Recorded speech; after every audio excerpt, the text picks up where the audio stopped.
Today I'm going to pour another resin cheese board.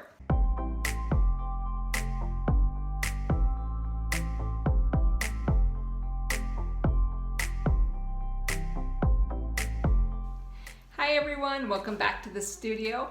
As promised, I'm going to make that matching cheese board that went with that coaster set that I made last week. If you haven't seen that video, I'll link it above.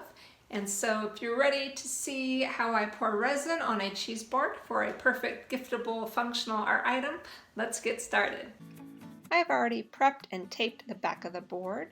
If you haven't seen how I do that, I'll link another video above how I did that on the last cheese board, just so I don't bore you to death with the same old thing. And after making sure my board is level, I'm going to be pouring my resin, and today I'm using Counterculture DIY resin. It's a 2-part resin, 1 part hardener, 1 part resin, and I'm mixing about 6 ounces here, 3 ounces of each. I stir it thoroughly and then I divide it into my portion cups so that I can start adding my pigments.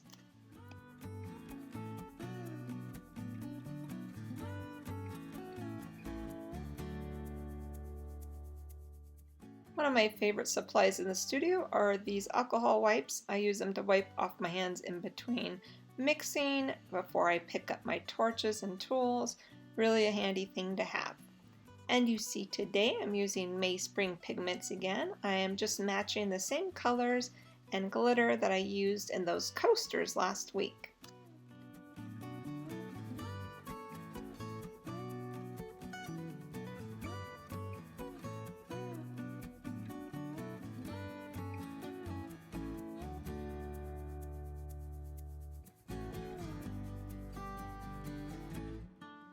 And the only difference is for my white, I'm going to be using Armor Art instead of May Spring. It can be found on Counterculture DIY's website, and also that glitter can be found there too. I'll make sure I'll put a link below in case you're interested in any of these products.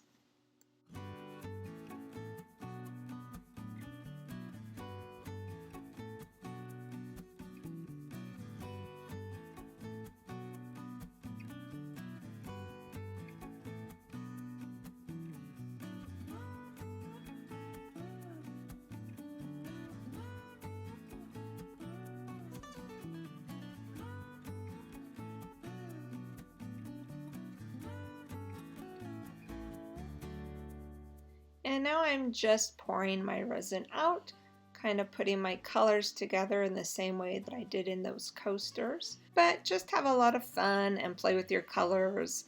Remember, when you let them overlap or touch, then you start getting some of those cool effects that you'll see in these pigments. And then once you add heat, either with your culinary torch or heat gun, then that's when the magic really starts to happen. I didn't do a lot of moving and around with my heat gun on this because I wanted it to stay the pattern that I'm pouring so that it matches those coasters. But you could do some really cool things with these pigments and heat if you want to get cells or just a lot of really cool layering effects. So have fun, experiment, and just play with your resin.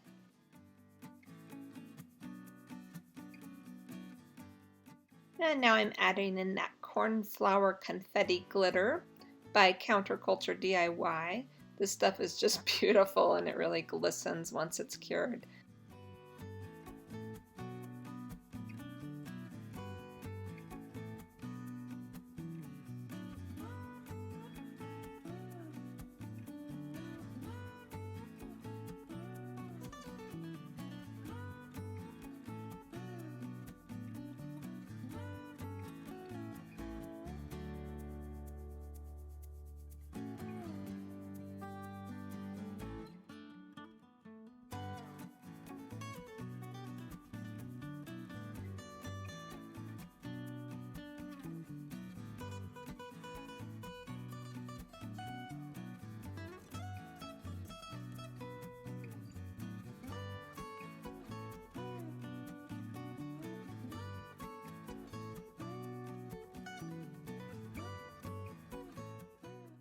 And now using my culinary torch, the first thing I'm doing is just popping all of those bubbles.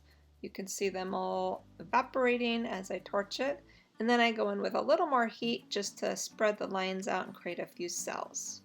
And then I'm going to go ahead and fix my edges by adding some of the same color that's on the top. And it'll run over and all blend together so it looks like one complete pour.